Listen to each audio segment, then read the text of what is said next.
Olá, sejam todos bem-vindos à segunda parte do último episódio da quarta temporada do Extensamente, o podcast onde conversamos sobre temas relacionados com a saúde e o bem-estar mental. O meu nome é Anabela Ventura e neste último episódio continuamos a olhar para o futuro, como fizemos na semana passada. E hoje vamos nos focar nas perspectivas de futuro dos mais velhos. Hoje em dia ouvimos muito falar em envelhecimento ativo e esta ideia remete um pouco para a necessidade e talvez até alguma pressão para algumas pessoas para um envelhecimento focado no agora e na importância da saúde, sobretudo a saúde física. Mas fala-se menos no futuro e como os mais velhos o veem, ou seja, veem o seu futuro e também o futuro em geral. Alguns estudos indicam que os receios de um futuro com recursos mais limitados, o declínio físico e mental e uma maior dependência dos outros coexistem muitas vezes nos mais velhos também com uma antecipação positiva dos acontecimentos futuros, o desejo de viver mais tempo e ter bons relacionamentos com os outros. Num estudo realizado no Instituto Politécnico de Braga em 2020, por exemplo, em que participaram 73 pessoas com idades compreendidas entre os 50 e os 64 anos, os participantes mostraram ter algum otimismo com o futuro, privilegiando o apoio afetivo e a qualidade dos relacionamentos, indicando a saúde como a maior preocupação e também eventuais dificuldades futuras em realizar as atividades da vida diária e as tarefas domésticas. Parece haver nas pessoas mais velhas uma certa seletividade de objetivos, à medida que a sensação subjetiva do restante tempo de vida que têm se vai desenvolvendo com a idade, ou seja, tendem a concentrar-se em objetivos emocionalmente mais significativos por terem uma perspectiva de tempo futuro mais limitada. Os mais velhos apresentam assim uma visão mais positiva do futuro, quanto mais vitalidade tiverem, mais contactos sociais e afeto tiverem e quanto mais se considerarem competentes e com controle das suas vidas. Além disso, algumas pessoas mais velhas encaram a caminhada para o futuro como um processo de adaptação e também aceitação, incluindo a preservação da sua autonomia e da sua independência. E para conversar connosco aqui sobre as perspectivas de futuro, tenho a Natividade Monteiro. Natividade, eu começo por lhe fazer a pergunta habitual que faço a todos os convidados nesta temporada, que é o que é que lhe traz esperança e algum entusiasmo nos dias que correm? Bom, é muito difícil hoje prever o futuro, não é? Sobretudo no mundo em que nós vivemos hoje com tantas crises, não é? A crise ambiental, a crise da imigração, a crise das deslocações das pessoas, graças à fome, à guerra, etc. Temos um mundo muito desordenado hoje. E é muito difícil prever o futuro em relação a nós próprios e em relação ao mundo. E gostaríamos que tudo fosse muito diferente. Tudo aquilo que disse a propósito desse estudo sobre as perspectivas de vida dos mais velhos, eu acho que é tudo muito, muito importante. Portanto, a solidão hoje é uma das coisas mais difíceis de suportar às pessoas mais velhas, sobretudo àquelas que não têm o apoio familiar, nomeadamente as mulheres viúvas ou homens viúvos, mas parece-me que há mais mulheres viúvas que homens, e portanto é muito difícil de suportar sem o apoio familiar, o apoio dos filhos ou de outros familiares próximos ou mais distantes. Depois também a perda da autonomia. Eu penso que realmente é muito difícil pensar que nós que fomos autónomos a vida toda e que cuidamos dos outros a vida toda, que afinal a nossa vida, uma grande parte dela se resumiu ao cuidado com os filhos, com outros familiares, os pais, etc., que muitas vezes precisaram do nosso apoio, e todo esse trabalho e sacrifício e dedicação é precisamente mais das mulheres. E portanto nós que fomos sempre autónomas e que tentamos conciliar a vida familiar com a vida profissional, o cuidado com os filhos, o cuidado com os pais, o cuidado até com outros parentes já um pouco mais afastados, custa-nos muito prever como é que será a nossa velhice quando perdermos a nossa autonomia. O tempo que nós tentamos, apesar da idade, mantermos a esperança de que connosco não vai acontecer, mas não sabemos se vai ou não acontecer. É evidente, nós tentamos manter-nos ativos e ativas, tentamos manter-nos também ativas intelectualmente, mas não sabemos o que é que nos espera. Portanto, de um momento para o outro, mas isto também pode acontecer aos novos, evidentemente, mas nesta idade, no outono da vida, como se costuma dizer, temos uma maior consciência do pouco tempo que ainda nos resta para fazermos o muito que desejaríamos fazer. Isso causa-nos não só perplexidade, porque não queremos que isso aconteça, não é? Não queremos que o tempo seja limitado, que gostaríamos de continuar a fazer as mesmas coisas que fizemos e que gostamos de fazer, mas nem sempre é possível. E, portanto, esta consciência, esta maior consciência, maior percepção de que o tempo é limitado para podermos fazer novos projetos e sonhar com novas coisas, novas formas de viver a vida, não é fácil de manter. Temos sempre cá, no fundo da nossa consciência, temos sempre aquela vozinha que nos diz: olha, tu tem cuidado, tu não estejas a sonhar muito alto, nem a sonhar muita coisa, porque o teu tempo é limitado. E depois começamos a contar os anos que nos restam em termos da média de esperança de vida, não é? E depois realmente já temos pouco tempo. Mas será que ainda tenho tempo para fazer isto? Mas isso não nos limita, é interessante, não é? Como é o ser humano. Isso não nos limita de continuarmos a aderir a projetos e a fazer coisas. É muito interessante tudo isto. Mas o facto de não ter o facto de ter precisamente essa ideia de que o tempo é limitado não faz precisamente ainda ter mais vontade, não é, de fazer projetos e fazer coisas, ou não? Não tem influência? Sim, por um lado sim, por isso é que eu estou a dizer que é perplexa esta atitude do ser humano, não é? Ou deixa-nos perplexos, porque nós sabemos que o nosso tempo é limitado, mas ao mesmo tempo não queremos deixar de fazer certas coisas que gostamos e que fizemos sempre, não é? Claro. Mas nem toda a gente pensa assim, evidentemente. Agora, na minha perspectiva, às vezes penso, por exemplo, agora estou a ser um bocadinho pressionada para aceitar um outro projeto de investigação e de trabalho intelectual. E às vezes penso, mas será que ainda sou capaz? Pois, lá está a tal percepção de que já não é a mesma coisa, já não sou a mesma pessoa, que posso tocar vários instrumentos ao mesmo tempo e que saem todos na perfeição, não é? Porque claro. sou um pouco rigorosa, sou um pouco perfeccionista e tenho receio de já não corresponder àquela ideia, àquela imagem que também tenho de mim própria, certo, e que não quero também defraudar os outros em relação a tudo isso, não é? Portanto, não é fácil, esta fase da vida não é fácil. É evidente que eu posso pensar que sou uma privilegiada, não é? Tenho uma família que me adora, tenho atividades intelectuais que gosto muito de fazer, mas lá está. Não é fácil aceitar esta limitação da tal média esperança de vida para ainda poder fazer aquilo que gostaria de fazer, não é? Então, se calhar diria que o mais difícil desta fase da vida será talvez as limitações que são inerentes, não é, ao processo de envelhecimento, ou seja, o maior cansaço ou as limitações físicas. Isso se calhar é a coisa mais difícil, desta fase. É? As limitações físicas, sim, são difíceis de aceitar.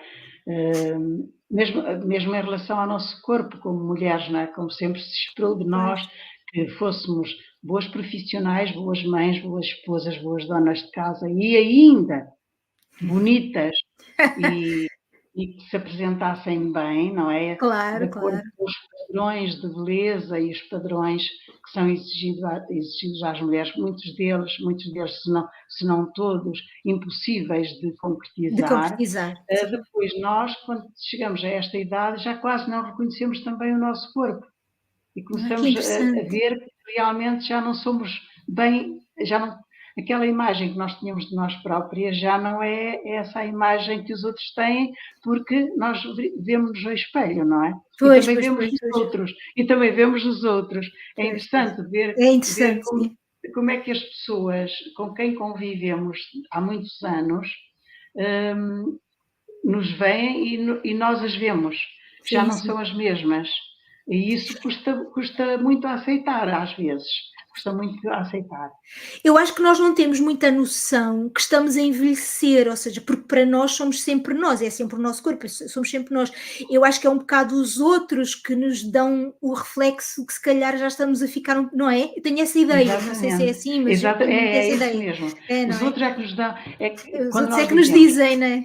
exatamente, quando nós vemos uma pessoa que não víamos há muito tempo, é que vemos como essa pessoa evoluiu em termos de idade e em termos de reflexos no seu corpo dessa idade, e depois nós vemos também por nós, não é? Exato, Portanto, exato, exato, digamos exato. que os outros são o espelho em que nós nos vemos. Sim, sim, sim. É É, interessante. lembro-me sempre de uma história de uma escritora norte-americana que numa entrevista, ela tinha na altura, quando fez a entrevista, tinha 60 anos, e ela numa entrevista disse, porque ela tinha escrito uma história sobre uma mulher que vivia sozinha, e a história desse livro que ela tinha escrito era precisamente a confrontação dessa mulher que vivia sozinha com o seu próprio envelhecimento.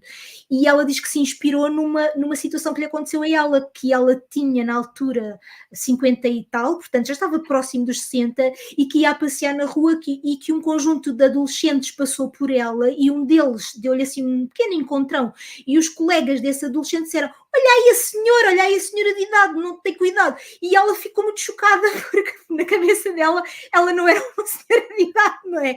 E então foi aí que ela se apercebeu que realmente ela estava a envelhecer, portanto ela já não era aquela jovem de 20 anos, porque os próprios adolescentes lhe disseram, não é, que ela já era uma senhora de idade e que deveriam ter cuidado com ela para ela não cair e não magoar, não é?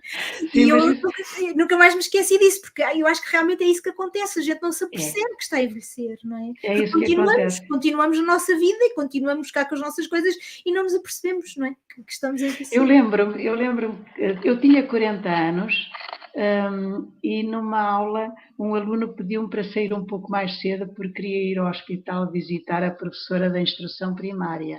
E eu Uhum. disse: está bem, podes sair mais cedo para ir visitar a professora, acho esse gesto muito bonito. Gostavas muito da tua professora da instrução primária? Ah, sim, gostava muito, mas ela está mesmo muito doente para estar no hospital? Sim, está muito doente. Eu penso que ela não, ela vai morrer. E eu disse: mas ela tem uma doença grave. É, que idade é que ela tem? Ah, é assim velha como a setora. Lá está, lá está. Eu achei aquilo demais, porque E a lembrei-me quando natividade tinha 40, não é? Quer dizer, 40 aos anos, 40 a gente não acha que somos velhos de todo, não é? eu lembrei-me, eu relativizei, porque eu lembro quando era da idade dele, eu lembro-me de olhar para a minha professora da primária, que tinha 27 ou 28 anos, e eu também a achava velha. Exato, E, exato. portanto, desculpem, aquilo relativizei. Eu disse: Claro, ah, pois, claro, porque eu já sou velha. claro, claro, claro, claro. Portanto, Ah, estas fases. E há pouco tempo também alguém, um jovem também se levantou no autocarro para me dar o o lugar. lugar. Portanto, eu aí também verifiquei que afinal já tenho mesmo cara de velhota para as pessoas se comoverem e me darem um lugar. Mas ainda bem que lhe dão um lugar. Pronto, apesar de tudo, ainda bem que lhe dão um lugar, não é? Sim, pronto, É a não parte quer boa. dizer que muitas vezes é preciso eu dizer às pessoas para se levantarem, às jovens para se levantarem para dar o lugar a uma senhora com bebê ao colo ou coisa Ah, assim, não é? sim, Portanto, sim, isso sim. não deixo de o fazer. Mas é interessante porque eu até recusei o lugar, disse: não deixe estar, eu já saio na próxima paragem, não, ou daqui a 2 paragens, não vale a pena, mas muito obrigada pela gentileza. Sim, sim. Mas digamos que hoje a maioria dos jovens já não são assim, e a gente então tem que agradecer muito e Claro, louvar claro. estas atitudes, porque hoje já são casos excepcionais. É interessante, não é? Porque nós Uhum. estamos sempre a pensar. Eu, como professora, não me preocupava apenas em instruir e educar, mas, sobretudo, olhava a minha profissão e continuo a olhar com a missão de formar cidadãos. E às vezes fico muito triste quando vejo que alguns jovens, não posso dizer todos, evidentemente, porque não são assim todos, por um lado, fico decepcionada como é que estes jovens são tão desprendidos, e sobretudo a nível do ambiente, portanto, da preservação do ambiente. Eles tiveram, ou têm a informação mais importante do que alguma vez quaisquer alunos tiveram na escola, sobre como preservar o ambiente. Eles, há grupos, não é, que até se distinguem pela defesa do ambiente. E muitos deles saem da escola, compram isto e aquilo e deitam tudo para o chão, deitam os papéis, deitam os guardanapos, deitam as embalagens das coisas que compram e comem para o chão. É uma coisa incrível. Por outro lado, dá-nos esperança que muitos outros são diferentes. Portanto, defendem a preservação do clima, defendem políticas públicas mais favoráveis a essa defesa do clima, e por outro lado também há muitos jovens que fazem voluntariado, e isso é que nos dá a esperança de um mundo melhor, de um mundo mais justo, de uma sociedade onde as pessoas possam viver melhor e ser mais felizes. Portanto, digamos que nesta idade, nós que já vivemos bastante e que, sobretudo com jovens, e que tentamos esta missão de educar e formar cidadãos, eu preocupo-me muito com estas questões, preocupo muito com aquilo que eles poderiam fazer de melhor, todos eles, e que é apenas uma parte que me deixa feliz por ser diferente. Sim. Porque há realmente a outra parte. Então, uma das minhas preocupações é realmente a subida, o aumento da violência no namoro, o que, de certo modo, vai, digamos, reproduzir constantemente a violência doméstica. E a violência de género, sobretudo, não é? Porque é sobre as mulheres que recai a maior parte dessa violência. E tudo isto são preocupações minhas, talvez pela minha profissão, não é? Mas, por outro lado, alegra-me, por exemplo, alegra-me muito que as minhas alunas de mestrado estejam muito mais bem preparadas para estas questões da igualdade, dos direitos humanos, dos direitos das mulheres e das raparigas e das meninas, muito mais do que quando eu fiz o meu mestrado nesta área, porque eu fui para aquele mestrado muito menos preparada, digamos, do que elas estão hoje. E isto dá uma grande esperança, porquê? Porque nestes 30 anos que já decorreram entre o antes e o depois, muita coisa evoluiu para melhor na nossa sociedade. O que significa que, afinal, a sociedade, as entidades públicas, nomeadamente a Comissão para a Igualdade de Género e Cidadania, que antigamente era a Comissão para a Igualdade e para os Direitos das Mulheres, está a fazer, e até os próprios governos estão a fazer políticas públicas no sentido das coisas melhorarem.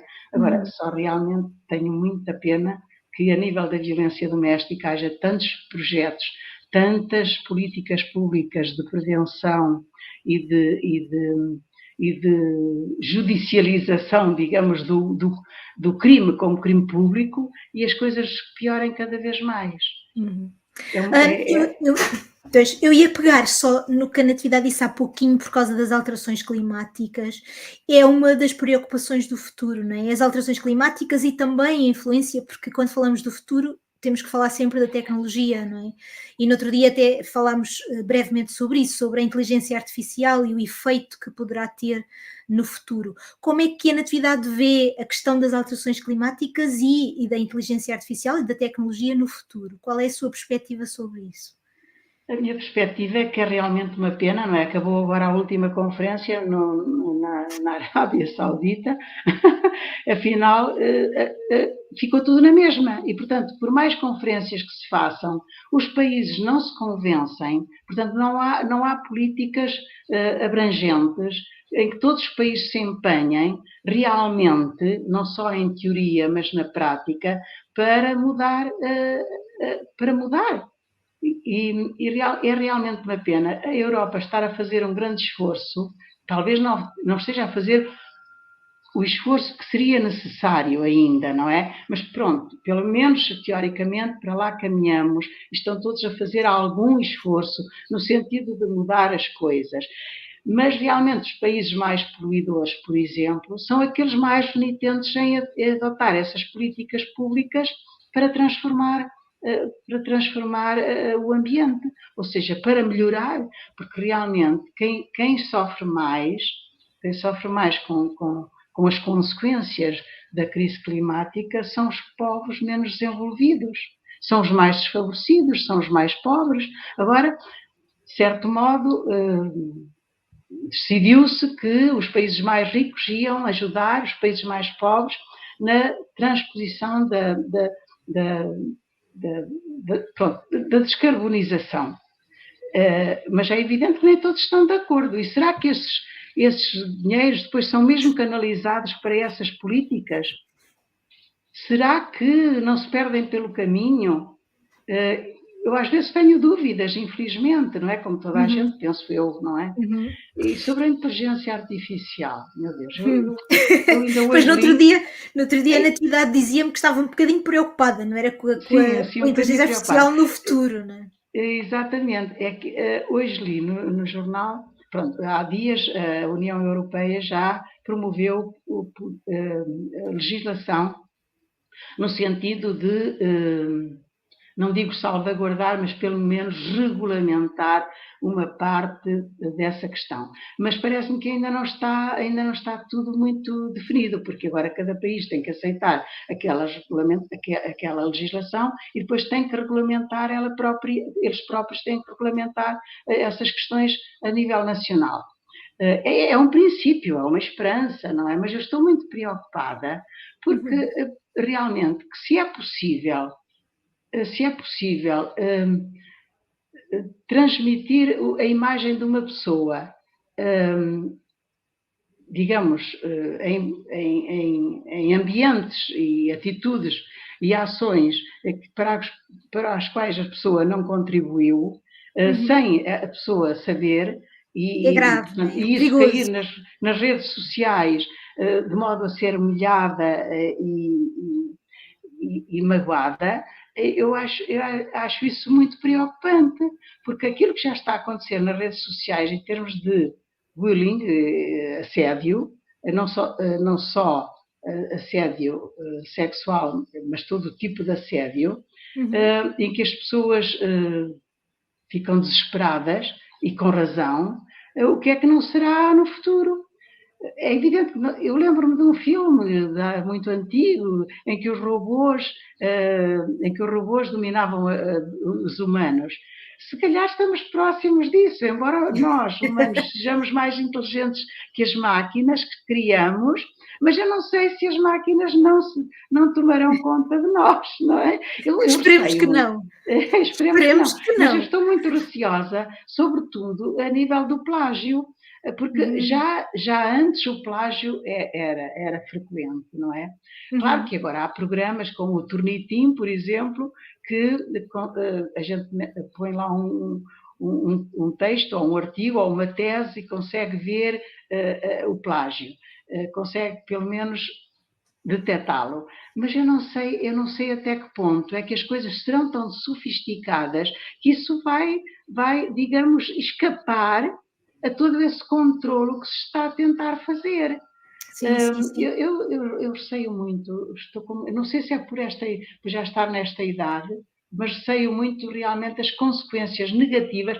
Claro que isto tem um lado bom, é evidente, mas as consequências negativas e o modo como estas coisas estão a acontecer nas redes sociais, os assédios e tudo isto, as pessoas, a ponto das pessoas se suicidarem, porque já não aguentam o assédio, já não aguentam a angústia e o desespero de se verem humilhadas na praça pública, eu receio muito que tudo isto leve a um beco sem saída.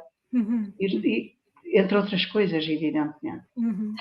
Então, quando eu lhe falo assim, digo a palavra futuro, qual é a primeira coisa que lhe vem à mente, assim, a ideia quando eu digo futuro? Ou o que é que espera do futuro? Qual é que é, assim, a primeira coisa que lhe vem à mente? Muita fé na ciência, mas ciência com ética. É essa a lembrança. Muita fé na ciência, porque realmente nós vivemos tempos em que as conquistas científicas, culturais, políticas, em termos de regimes democráticos, liberais, etc., são grandes conquistas, mas receio que a ética esteja a ser esquecida. Não só a ética em relação àquilo que temos falado, mas em relação a muitas outras coisas. Estaríamos aqui horas e horas a falar sobre isso. Sim, sobre a ética, sim. A ética. E a falta dela. E a falta dela, exatamente. Sim. E se, Natividade, se eu lhe dissesse assim, nos próximos 5 minutos pode espreitar o seu futuro daqui a 20 anos. O que é que gostaria de ver nesse futuro daqui a 20 anos? Sociedades mais justas, pessoas mais felizes, um mundo mais pacífico, bom entendimento entre os povos, talvez a abolição de fronteiras, para que não houvesse tantas guerras, mais apostas na diplomacia e na resolução de conflitos pela diplomacia,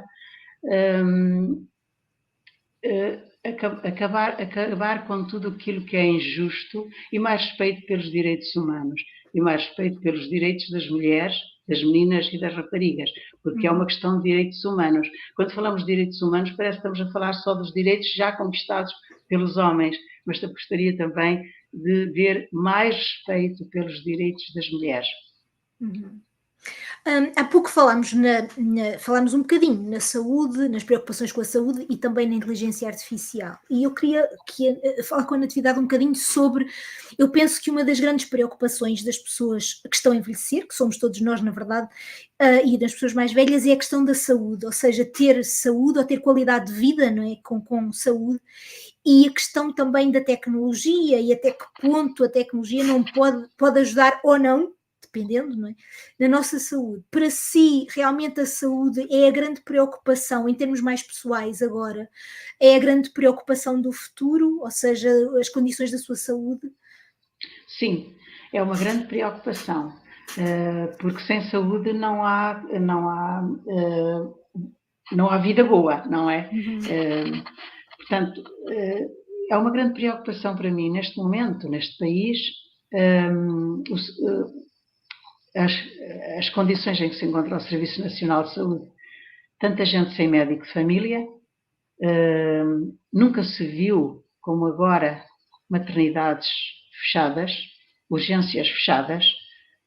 Uma pessoa sensibilizou muito um pequeno apontamento, eu não poderei chamar um artigo, mas é um artigo de opinião no Jornal de Notícias do Afonso Reis Cabral, que ele tinha-se dirigido ao hospital com a mulher, penso eu que grávida, porque era uma consulta de obstetrícia, e num hospital particular, e que viu uma senhora em cadeira de rodas, que já tinha percorrido 2 hospitais públicos com as urgências fechadas e estava para dar à luz.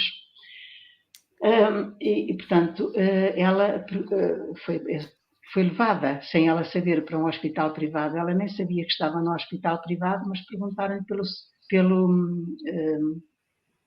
seguro de saúde, e ela nem sabia o que isso era. E ela disse que não tinha seguro de saúde. Então não posso ser atendida aqui, porque se for atendida aqui custa isto, e portanto a conta ia sempre subindo. É evidente que isto é um caso que o escritor viu, não é? Assistiu, é um caso que o escritor assistiu, mas sabemos que isto é o dia-a-dia das pessoas que precisam do Serviço Nacional de Saúde. E isto é preocupante, eu penso que todos nós hoje vivemos com esta preocupação, porque é muito fácil dizer as urgências só aceitam pessoas referenciadas pelos centros de saúde, mas se os centros de saúde não têm médico de família, como é que estas pessoas podem ser referenciadas? É muito difícil, não é? Eu não tenho médico de família desde a pandemia. Antes da pandemia, fui ao médico pela última vez a uma urgência no centro de saúde, porque estava com o princípio de uma pneumonia, mas tinha começado precisamente nessa altura toda a restrição médica e não só, mesmo de sair de casa, etc., por causa do Covid. Durante o Covid, nós não saímos de casa, não fomos ao médico, etc., etc., pronto, houve problemas de saúde que se agravaram nessa altura. Quando voltei ao centro de saúde não tinha médico de família e não consegui marcar consulta. Já voltei para marcar consulta, não tenho médico de família, não consigo marcar consulta. Portanto, o que me aconteceu a mim aconteceu a milhares de pessoas. E qual é o futuro? Realmente, o nosso Serviço Nacional de Saúde precisa de ser reestruturado. Precisamos de pagar mais aos médicos, pagar melhor, dar melhores condições, etc., para eles não fugirem todos para o particular. Porque qualquer dia o Serviço Nacional de Saúde, nem sequer os mais desfavorecidos, protege. E realmente o direito à saúde é um direito humano. Está na nossa Constituição, tal e qual como o direito à habitação. Outro grande problema em Portugal. O direito à educação, pronto, outro grande problema é com a falta de professores hoje, trataram-nos tão mal. Sabe que eu me reformei mais cedo porque eu já não aguentava as exigências, e para já as exigências burocráticas, e depois a humilhação que a própria tutela nos fez na praça pública, a dizer que nós faltávamos. Eu só faltei nas minhas licenças de parto, e assim um dia ou outro, quando as crianças estavam doentes, e não fazia toda a questão de não faltar. Que não trabalhávamos, que trabalhávamos pouco, que ensinávamos mal, etc. Diziam, a tutela humilhou-nos na praça pública como eu nunca tinha visto. E, portanto, eu não saí zangada com a escola, nem com os alunos, nem com os colegas, nem com nada. Saí zangada com a tutela, porque realmente nos tratou muito mal. E, portanto, as pessoas fugiram. Aquelas grandes filas de professores que se dirigiam ao Ministério para ver as colocações, ainda naquela altura. E eu até dizia à minha filha, tu nunca podes ir para professora, tu vê lá, olha o que te espera. E agora a falta de professores, porque toda a gente fugiu do ensino. E claro, além da falta de professores, é a selva em que as escolas se tornaram. Os alunos baterem nos professores, não se respeitar ninguém. Ao que isto chegou? Quem é que quer ser professor hoje? Só mesmo aqueles que não têm para onde ir, ou aqueles cuja missão, ou cuja, como é que é dizer, vocação é tão forte que esquece isto tudo. Mesmo, sim.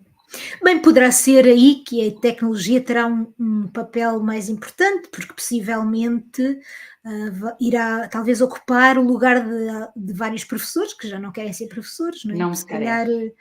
Pois eu não sei. Não parece. Não sei. Repara o que aconteceu durante o Covid. Os alunos continuaram a ter aulas online. Não foi a mesma coisa. Veja os resultados do projeto do PISA, não é? Todos os países ressentiram, Portugal ainda mais, talvez porque Portugal teve mais momentos de confinamento, talvez, não sei se foi exagero, não estou, quem sou eu para a questão, mas todos os países ressentiram, mas Portugal realmente está muito abaixo da média europeia, precisamente devido ao Covid, porque são problemas que já se notavam e que se agravaram durante o Covid e que se irão agravando à medida que há turmas ainda hoje, milhares de alunos sem professores. é evidente que Mas o resultado não voltando, pode ser diferente. claro, voltando à saúde, porque é uma questão que afeta as pessoas mais velhas, afeta toda a gente, obviamente, mas sobretudo as pessoas mais velhas, e tendo em conta que a população está a envelhecer, portanto, nós quando chegarmos daqui a 20 anos, 10, 20, 30 anos, vai haver mais pessoas, um maior número de pessoas mais velhas, não é? Portanto, é preciso terem isso em atenção. E se calhar não sabemos, de momento não parece haver grandes respostas, não é? No futuro, ou para o futuro das pessoas que estão a envelhecer, não é? E se calhar vamos assim continuar, não é? Porque nós vamos ter pessoas, um número maior de pessoas mais velhas, e vamos ter que encontrar soluções para elas, não é? Como é que a Natividade vê isto? Ou seja, esta falta de encarar as pessoas mais velhas como membros ativos da sociedade, e como é que isso depois, lá mais para a frente, ainda vai se calhar piorar, ou pelo menos vão ter que se arranjar soluções para acomodar o maior número de pessoas que vão ser mais velhas no futuro, não é? Eu penso que vai ser muito difícil, mas realmente Portugal está a melhorar nesse sentido. Há cada vez mais pelo menos, regulamentação e vigilância sobre os lares. Às vezes penso que será muito, muito difícil regulamentar tudo e vigiar tudo. Mas eu penso que estamos no bom caminho. Pelo menos há a sensibilidade da parte dos governos em tentar resolver a situação. Agora, que é difícil de resolver, porque Pois. com uma população cada vez mais envelhecida, para já a segurança social está em risco, visto que as comparticipações serão menores do que as despesas com as pensões dos mais velhos. Se não houver uma renovação e novas formas de encarar esta situação, eu não sei como é que será a vida dos mais velhos. Eu Pois. não gostaria de ir parar a um lar, mesmo que por muito bom que ele fosse. Eu gostaria de permanecer na minha casa até ao fim, porque realmente o panorama não é muito apetecível, não é? Mas são problemas muito difíceis de resolver. E queria levantar aqui uma questão. Todos temos direito à saúde, todos temos direito ao cuidado. O cuidado é realmente também um direito humano. Mas será que toda a gente, apesar de ser um direito humano, será que toda a gente está em condições de ter esse cuidado? Pois Será essa que é a grande questão. será que o Estado pode valer a todas as pessoas? Pois essa é a grande questão. Se calhar vai ter que haver mesmo uma reestruturação social, da estrutura social, para acomodar realmente o maior número de pessoas que que são mais velhas na altura, não é? Ou seja, se calhar vamos ter que encarar esse futuro de uma maneira diferente do que encaramos até agora, não é?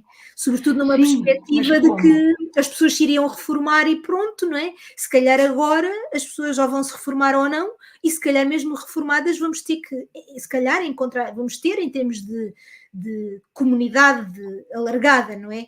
Vamos ter que se calhar encontrar outras formas, não é? De acomodar as pessoas e orientar as pessoas nessa altura, mas eu estou com uma Natividade, eu não sei muito bem como é que isso vai ser, porque Pois, realmente parece-me um feito muito complicado, muito complexo e não muito fácil de concretizar, pois. mas pois se calhar teremos que ter, enfim, alguma esperança e esperar que algumas coisas e algumas soluções se apresentem à medida que vamos caminhando para lá.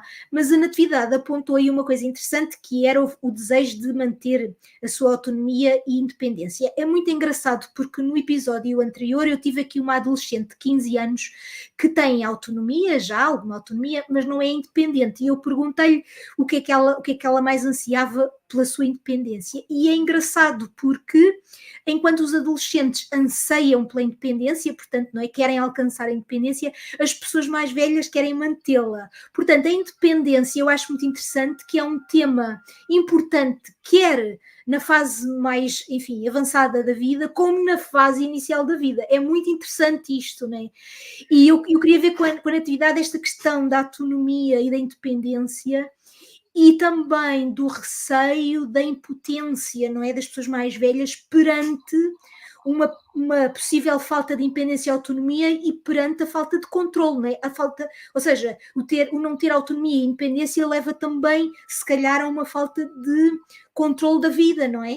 Como é que a Natividade vê, não é? É isso, não é? É isso, portanto, é interessante, porque esta questão da autonomia e independência tem as duas faces, não é? Portanto, os jovens querem ser, já são autónomos, claro, mas querem ser independentes dos pais, querem ter uma vida própria, não querem estar sujeitos à tutela familiar, enquanto nós queremos manter-nos autónomos e independentes, mas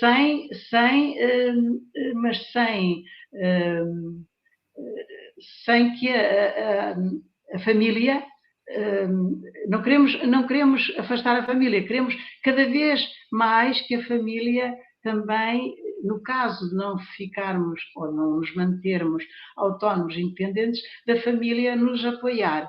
Ou seja, enquanto que os jovens querem livrar-se da família, livrar-se entre aspas da família, não é? O que é natural, para serem independentes, para terem vida própria, nós não queremos manter a família por perto, não é? Eu às vezes penso que as pessoas que, por exemplo, têm os filhos no estrangeiro, sofrem muito mais do que nós que temos aqui ao lado. Porquê? Porque vêm só de vez em quando, embora hoje com as novas tecnologias seja possível falar e ver a imagem das pessoas sempre que quiserem, é muito diferente ter a família longe, só se ver de vez em quando, porque uma imagem não transmite aquele afeto do abraço, do beijo, do estar perto, do brincar, tudo isso, não é? Portanto, isto é a face de duas moedas, não é? Eles querem independência e nós queremos independência, sim, mas sempre com a tutela também dos familiares que nos auxiliem se for necessário, não é? Claro, eu tenho muita pena daquelas pessoas que não têm a família.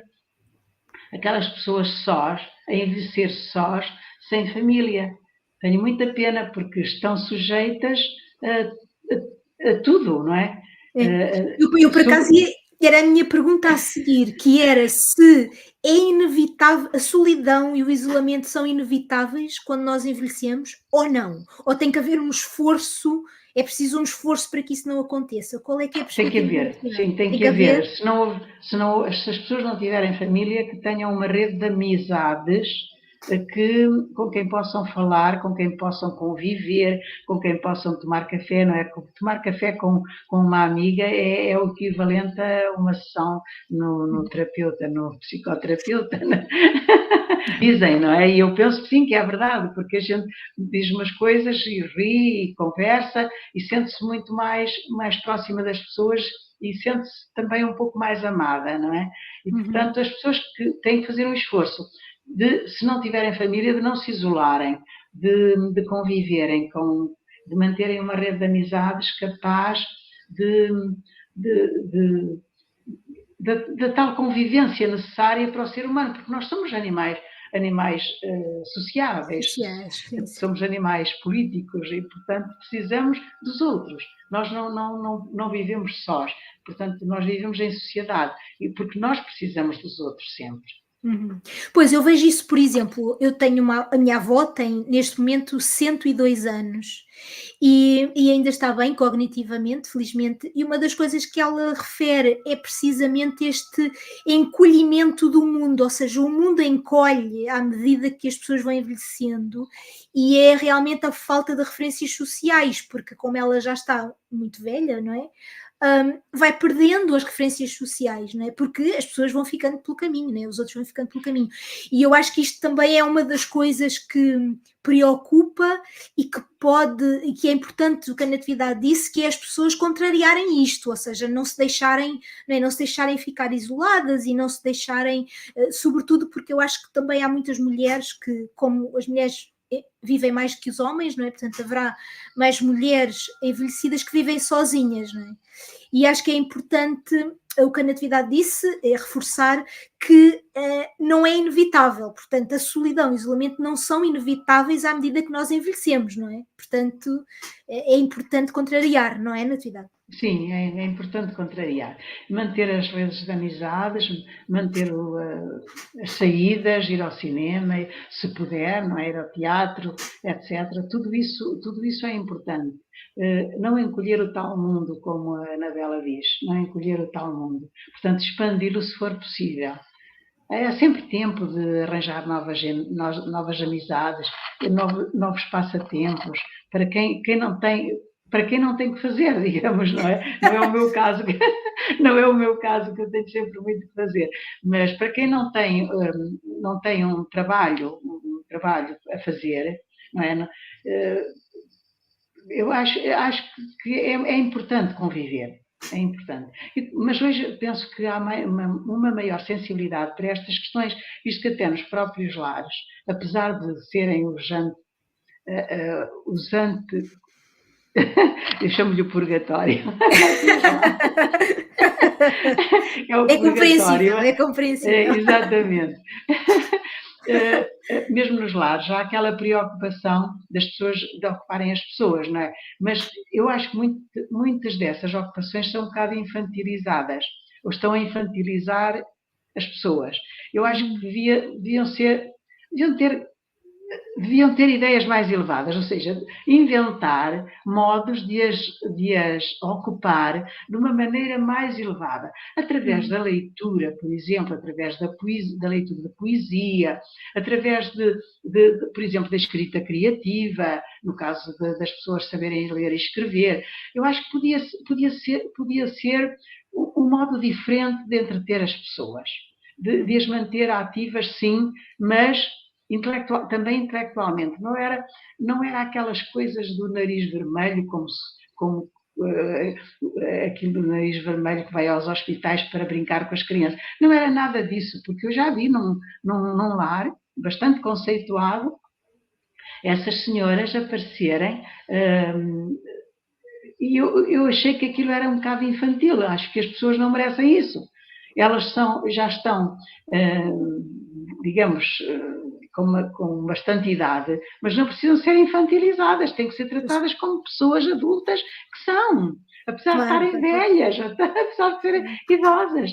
E podia-se precisamente elevar este tipo de entretenimento.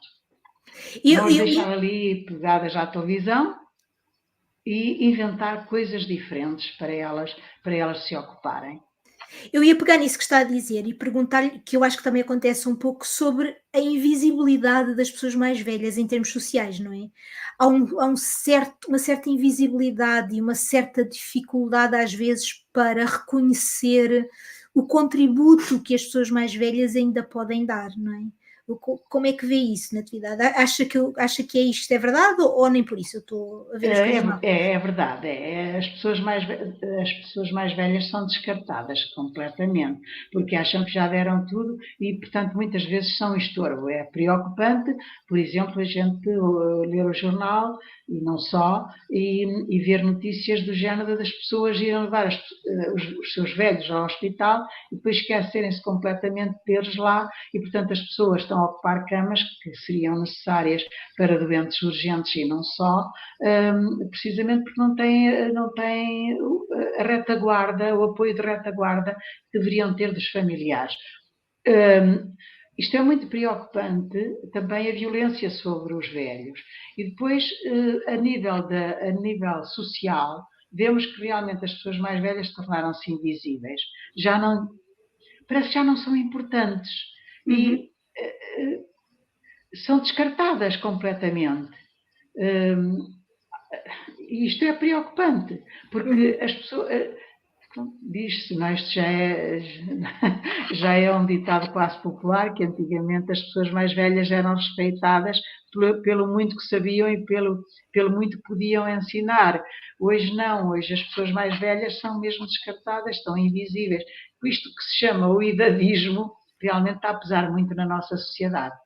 O que é curioso na atividade, porque na conversa com a Emma a semana passada, uma das coisas que falámos foi também o facto de os adultos não ligarem muito aos adolescentes. Portanto, é muito engraçado verificar aqui alguns pontos de contacto também neste aspecto, que é, enquanto os adolescentes, tipo, ninguém liga nenhuma porque não se presta atenção ao que eles dizem ou porque se acha que eles não dizem nada de jeito, as pessoas mais velhas também não se presta atenção porque não são produtivas, ou tem-se a ideia, porque eu acho que isso não é verdade, mas tem-se a ideia de que as pessoas mais velhas já não interessam muito também, não é? Ou seja, já não produzem, já não interessam muito, já não têm nada a dizer, não é? E realmente, se calhar, não é bem assim, porque se calhar as pessoas mais velhas têm muito a dizer, não lhes é dada a oportunidade de o fazer, não é? Exato. Falta talvez da oportunidade. Eu noto isso. Eu noto isso que realmente as pessoas mais velhas são descartadas. Mas é interessante como é que uma adolescente também sente isso, que É sente muito que, interessante. que sente que não lhe dão o devido valor, porque ainda é Não prestam digamos que é atenção, é como se os adultos, tipo, desdenhassem um bocadinho, né?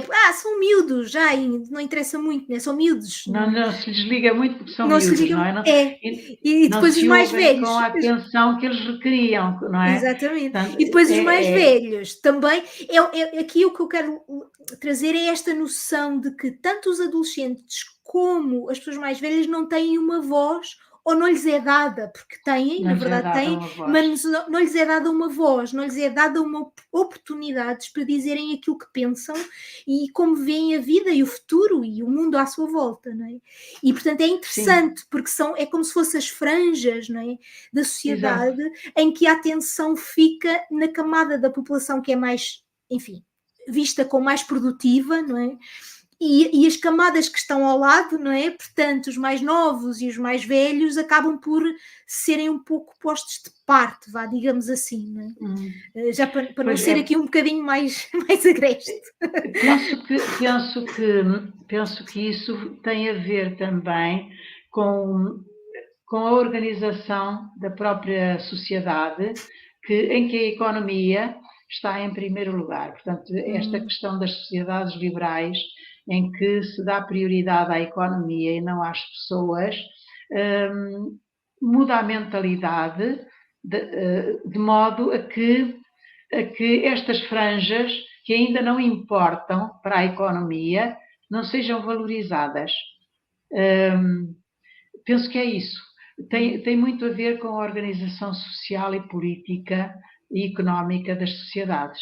hum. Porque noutras sociedades, se calhar, não é bem assim. Pois, talvez, sim, sim. Talvez os adolescentes não sejam ainda bem, não se lhes dê a oportunidade de ouvir os seus anseios e as suas opiniões, etc. Talvez noutras sociedades mais tradicionais isso possa também acontecer, não sei. Hum. Mas nessas sociedades mais tradicionais os velhos já não são franja, ainda não são franja, Ainda são ainda contam. ouvidos, ainda Ainda contam. contam, Exato, exatamente, ainda exato. são ouvidos. Eu penso que é próprio das sociedades, eu não queria dizer capitalistas, mas e desenvolvidas, mas é isso mesmo, não é? Sim, sim, sim, sim. A economia E, comanda tudo, o dinheiro comanda tudo. infelizmente, infelizmente às vezes. E lhe perguntar uma outra coisa que eu acho que também é importante falarmos um bocadinho, que é nós para encararmos o futuro não podemos esquecer o passado, ou seja, porque nós não vimos do nada, não é? Portanto, ao chegarmos ao futuro, trazemos todo um passado para trás, não é? E eu ia lhe perguntar se acha que o papel da aceitação, que é uma das coisas que eu descobri quando estava a fazer a pesquisa para este episódio, é a questão da aceitação, ou seja, aceitar a vida que se tem, aceitar a vida que se teve, aceitar muitas coisas da própria vida e o que ela nos traz, não é? Para podermos encarar o futuro. A Natividade concorda que a aceitação é importante neste processo de caminho para o futuro?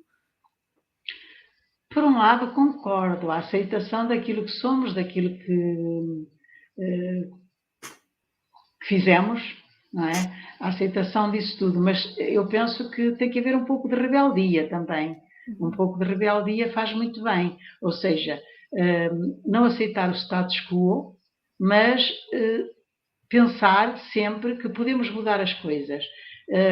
Isto, claro que nos sonhos da juventude é sempre mudar o mundo, evidentemente. Uhum.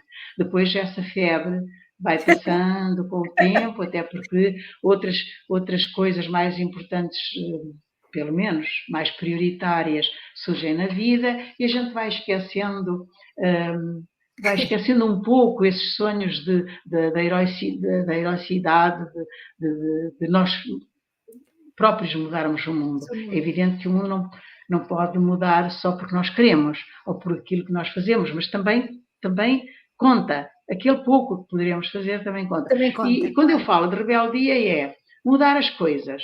Portanto, os velhos não são bem vistos, não são bem quistos, não são ouvidos, são descartados, etc.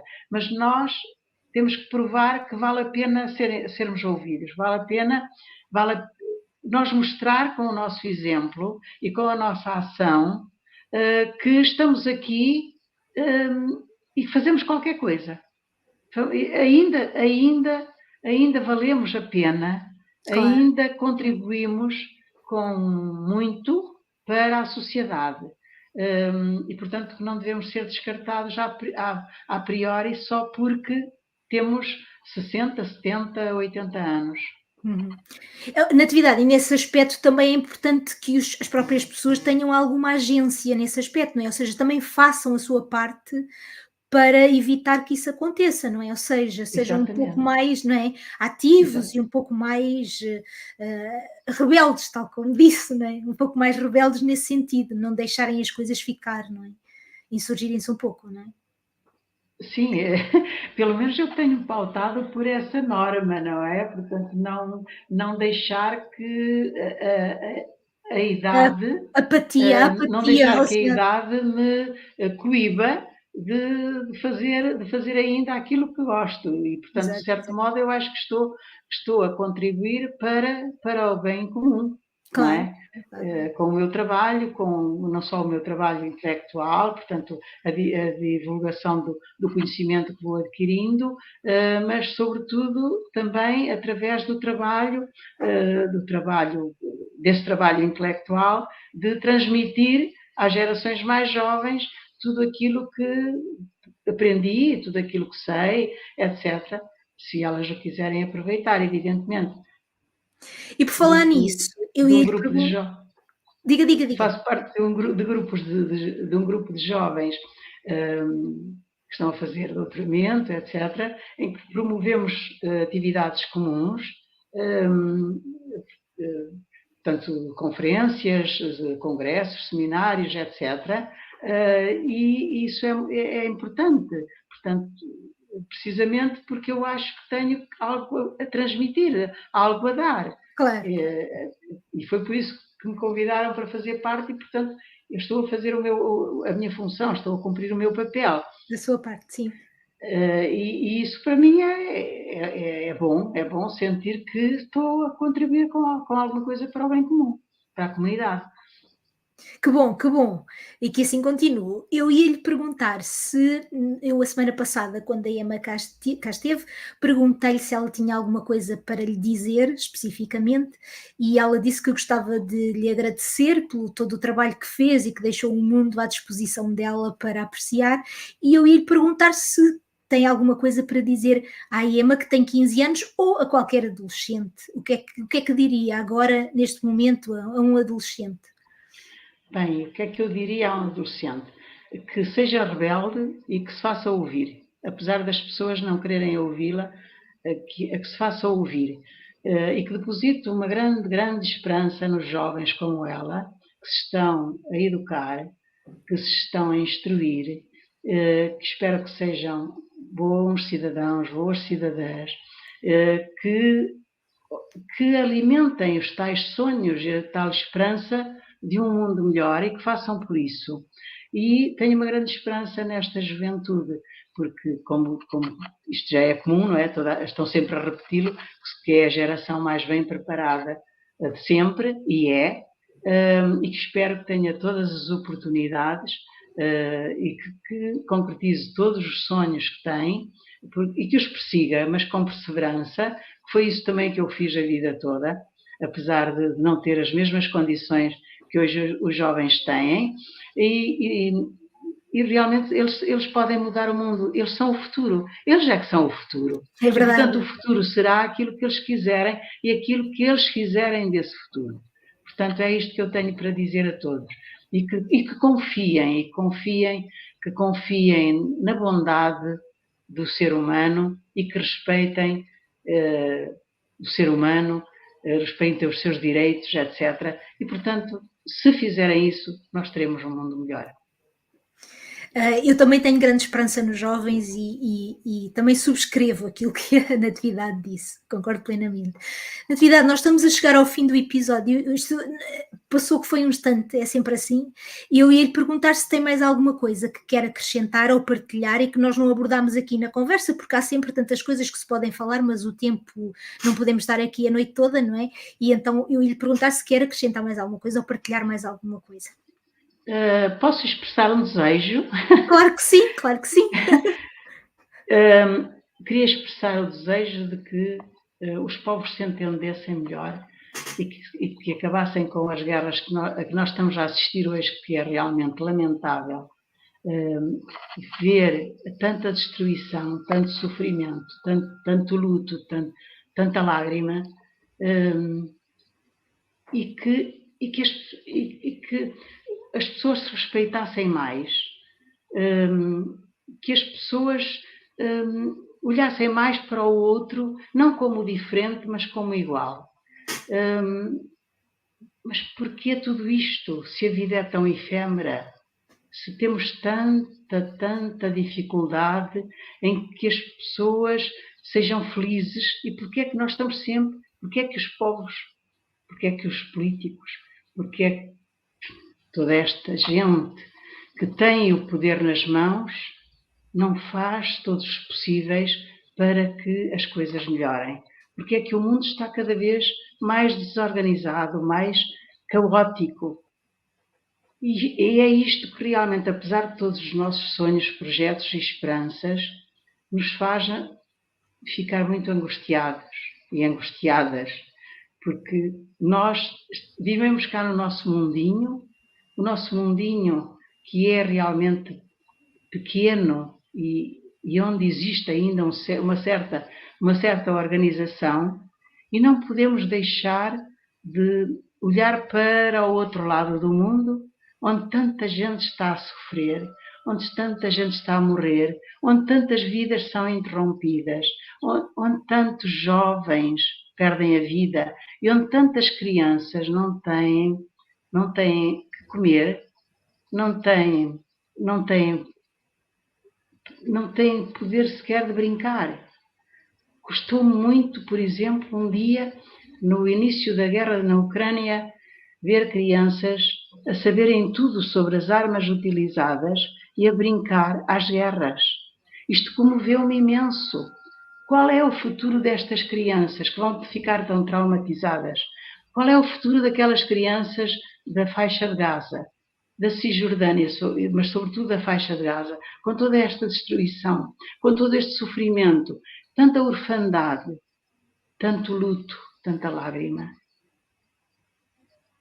Bem, a minha esperança é que isto acabe muito depressa e que o mundo entre nos eixos. E nos eixos quer dizer no entendimento, no bom caminho. É só isto. Estivemos então a conversar com a Natividade Monteiro. A Natividade nasceu em Figueira de Castelo Rodrigo, é casada e mãe de 2 filhos. É também licenciada em História e mestre em Estudos sobre as Mulheres e doutorada em História Contemporânea. De momento é aposentada do ensino secundário e é também professora convidada do mestrado em Estudos sobre as Mulheres na Universidade Nova de Lisboa. É ainda investigadora integrada de História, Território e Comunidades da Faculdade de Ciências Sociais e Humanas da Universidade Nova de Lisboa, investigadora e colaboradora das Faces de Eva, Estudos sobre a Mulher, do CIS da Universidade Nova e do CEMRI da Universidade Aberta. Tem obra publicada em História das Mulheres, Estudos Feministas e de Género, com relevo para a história dos movimentos de mulheres e do associativismo feminino e feminista na Primeira República e na Primeira Guerra Mundial. Natividade, muito obrigada pela sua participação, obrigada pela paciência, porque isto foi um problema com problemas técnicos tivemos aqui, mas finalmente conseguimos. E eu agradeço-lhe imenso, imenso, imenso a generosidade em participar, a disponibilidade de tempo e a disponibilidade de paciência para com os problemas técnicos que tivemos. Portanto, muito obrigada, muito obrigada. Eu é que agradeço, porque deu já com a idade que às vezes têm dificuldade em ser ouvidas as pessoas mais velhas, não é? Como falámos. Muito obrigada, Claro. eu é que agradeço. Claro, tive todo o gosto em falar consigo e trazê-la aqui para ouvir o que tem para dizer. Quanto ao Extensamente, estamos a encerrar assim a 4ª temporada, eu nem acredito que já lá vão 4 temporadas. E desta vez nós vamos interromper e vamos parar o Extensamente no formato com convidados por tempo indeterminado. No início do próximo ano eu irei iniciar uma formação especializada em assistência psicológica em crise em múltiplos contextos e, portanto, o meu tempo vai estar bastante condicionado no próximo ano. No entanto, o Extensamente não vai morrer de todo, vai continuar na sua versão em blog, cujo link está na descrição, e poderão continuar a espreitar o blog. A partir do início do próximo ano eu irei deixar apontamentos semanais no blog para sempre, sempre, sempre expandir a mente e falar dos temas relacionados com o bem-estar mental e a saúde mental também.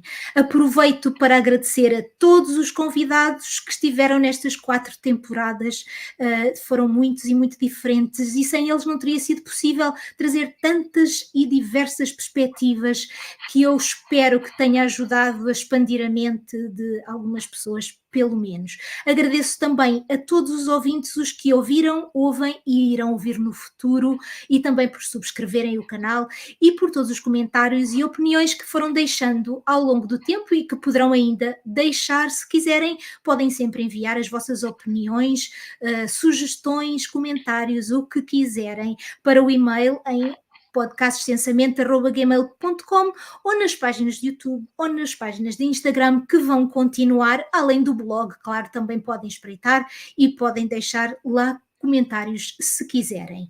Eu por aqui fico e, como sempre vos digo, não deixem de expandir a vossa mente, não deixem de procurar novos projetos, novas coisas para explorar, e tenham um magnífico 2024.